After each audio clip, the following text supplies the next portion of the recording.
This is Pet Life Radio. Let's talk pets.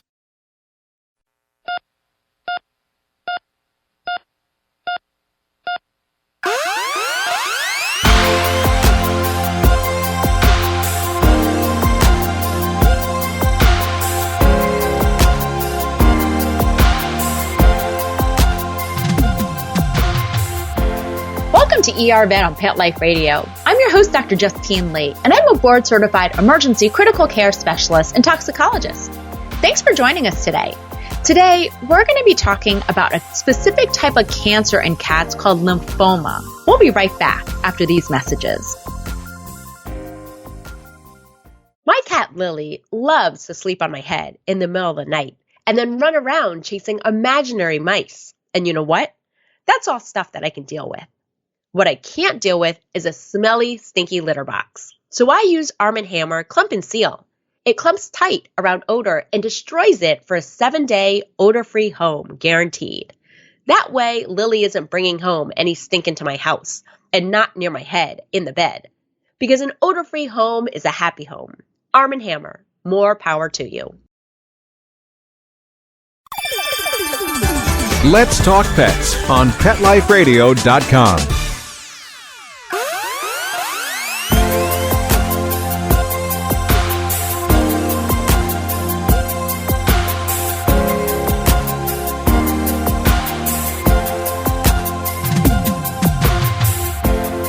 Welcome back to ER Vet on Pet Life Radio. Today, we're going to be talking about a pretty serious topic called lymphoma.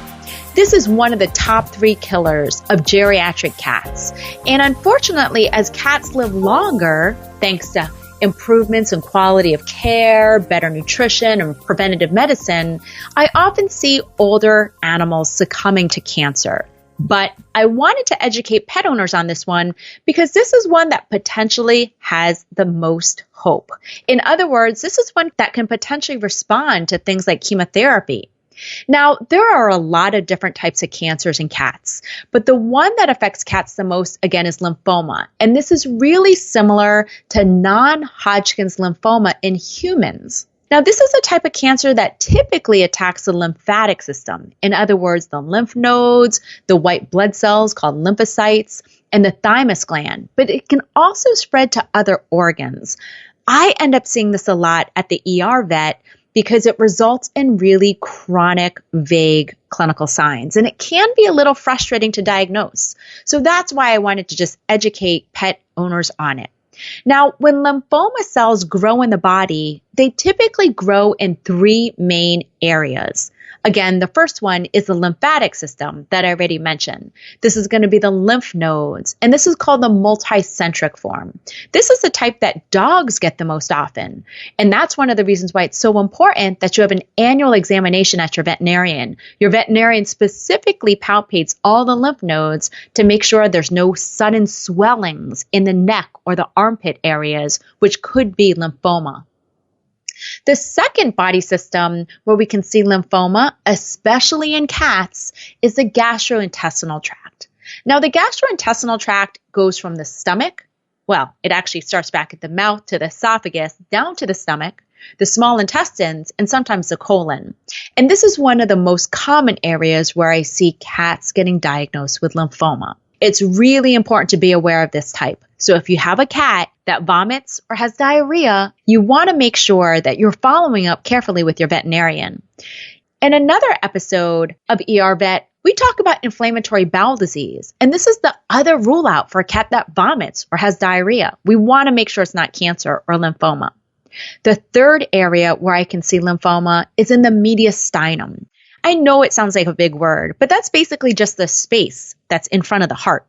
It surrounds the aorta and all the important vessels in the chest. And this is a type of cancer that I can see in really young cats, especially if they're diagnosed with feline leukemia, which is a really deadly disease. I've talked about feline leukemia in a previous episode of ER Vet, so make sure to check that out. Now, as a board-certified veterinary specialist, I already mentioned that gastrointestinal lymphoma is the most common type of cancer that I see in cats.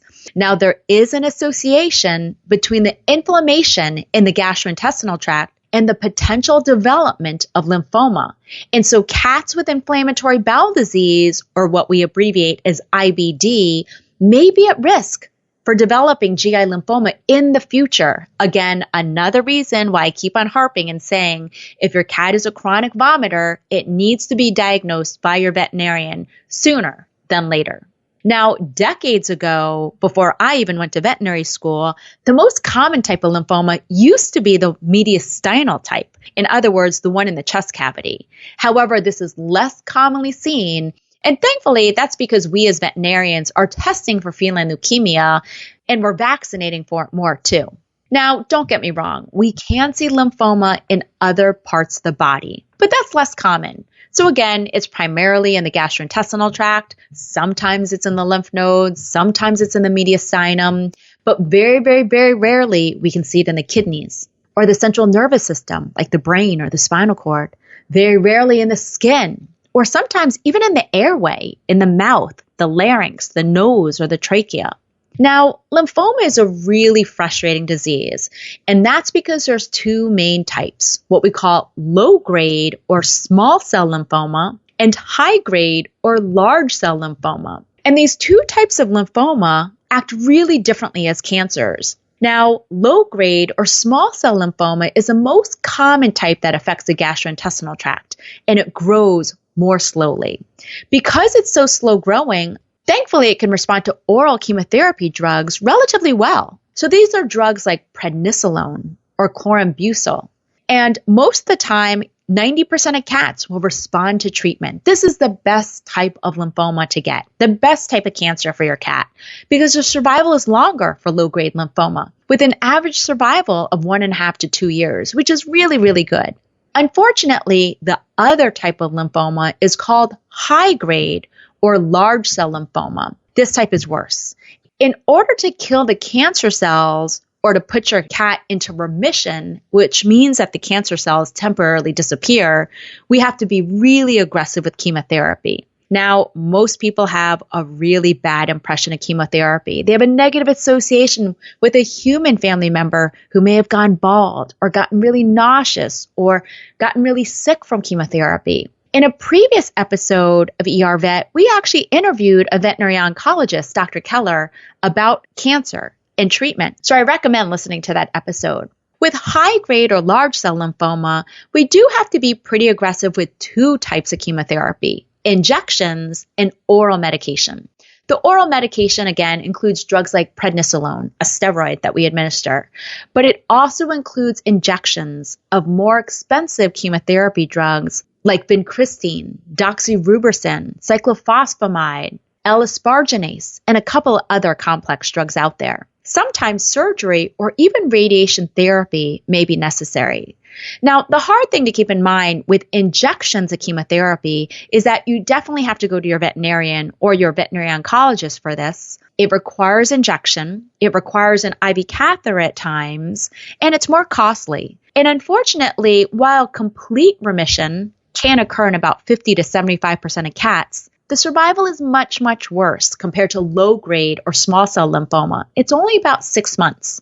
Now, some cats don't respond as well to high-grade lymphoma or chemotherapy, so you definitely want to talk to your veterinarian about this. I will say I always recommend working with a veterinary oncologist also. If your cat or your dog was just diagnosed with cancer, please make an appointment with a veterinary oncologist. It doesn't commit you to the thousands of dollars to chemotherapy, but it lets you talk to an oncologist about what your options are. So it's worth the $100 to $200 exam fee just to get that initial consultation, in my opinion. We'll continue with this really important topic right after these messages from our sponsors.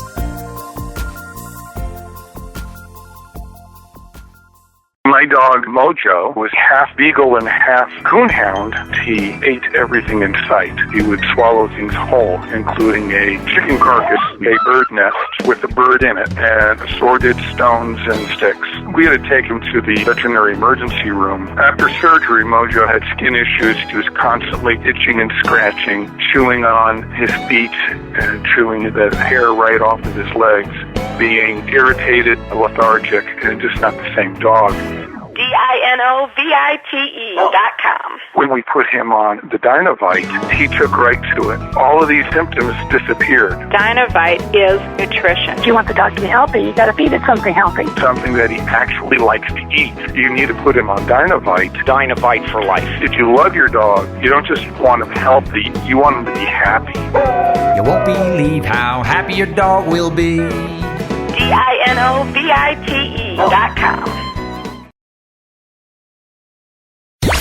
Let's talk pets Let's talk pets on Pet Life Radio. Pet Life Radio. PetLifeRadio.com.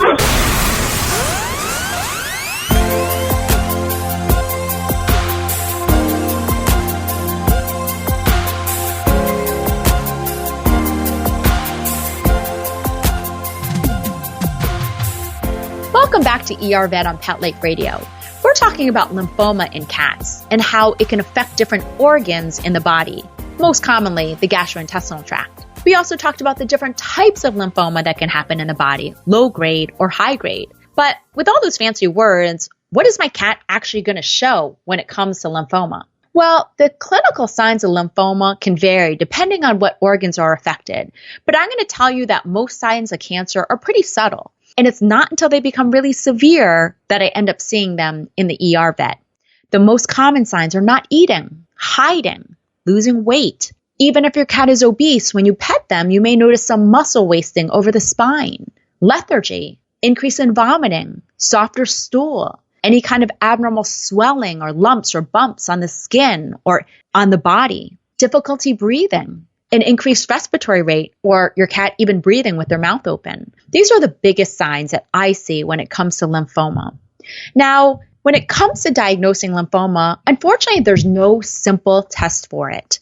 Blood work doesn't typically pick it up, but there's a couple of things we're going to do. So when you go to your veterinarian, they're going to want to do a thorough physical exam and some blood work. That blood work is going to include a complete blood count, a chemistry panel, and a urine test. And while those tests are a couple $100s, they are really important. In a previous episode of ER Vet, we interviewed Dr. Garrett Pachtinger about blood work in the ER, so make sure to check out that episode. But typically, this blood work is going to look at the white and red blood cells, the platelet count, the kidney and liver function, the protein, the electrolytes, the blood sugar, and the ability for the kidneys to be able to concentrate. The next thing we may want to start with are x-rays. And these let us look at the size and the shape of certain organs. We want to make sure we don't see any cancerous masses. But I will say the most important test I end up doing, at least in the specialty clinic, is an abdominal ultrasound. I generally recommend that an ultrasound be done by a diplomat of the American College of Veterinary Radiology, so a board-certified radiologist. The difference between an ultrasound and x-rays is that an ultrasound lets us look at the architecture of the organ. X-rays let us look at the size. So it's really important for us to be able to look at the inside of the organs. If we see enlarged lymph nodes or thickened organs or enlarged organs, I generally recommend sticking a needle into it to get an aspirate. That's when I'll pull a few cells out, submit it to a pathologist, and have them look at the slides to make sure it's not cancer. Now, doing an aspirate sounds scary, but honestly, it's not. I do it at least 10 times a day. Most of the time, they can be really helpful, and they're not very invasive.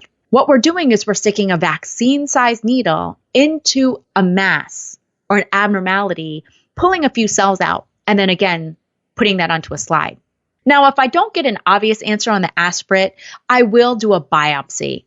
That's more invasive. That requires sedation or even general anesthesia.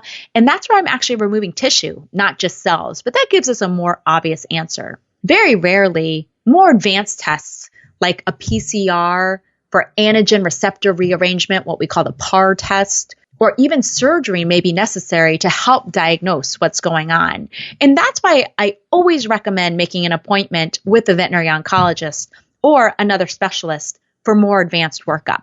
Ultimately, is there a treatment for cats with lymphoma? Please know that if your cat or your dog was just diagnosed with lymphoma, it's not a death sentence. While it's one of the most common types of cancers that I see at the ER, it's the one that has the best prognosis with treatment. Again, a lot of people have a bad memory of a patient or a friend or a previous pet going through chemotherapy, but it's actually pretty rare for dogs and cats to have side effects from chemotherapy. So when in doubt, it's worth making an appointment with a veterinary oncologist so you can talk to them directly. And that's again because a lot of patients can handle chemotherapy relatively well. Yes, cats can lose their whiskers, they can lose a little bit of fur, they can lose their appetite, or they can be a little bit nauseous at times associated with chemotherapy. But most of the time, the side effects from chemo are typically less than 10 to 20% of the time. And if there are side effects, we can easily treat that at the ER vet by giving fluids under the skin, anti-vomiting medication or anti-nausea medication, or even different appetite stimulants that can help entice appetite in your cat. Remember, cancer isn't curable in veterinary medicine, but some cats can live for several months, up to years, with different types of lymphoma. So you always want to check with your veterinarian or your veterinary oncologist to see if there's more options for your cat. Well, that brings us to the end of today's show. Find me at drjustinelee.com, on Facebook at Dr. Justine Lee, or email me your pet questions at drjustine@petliferadio.com.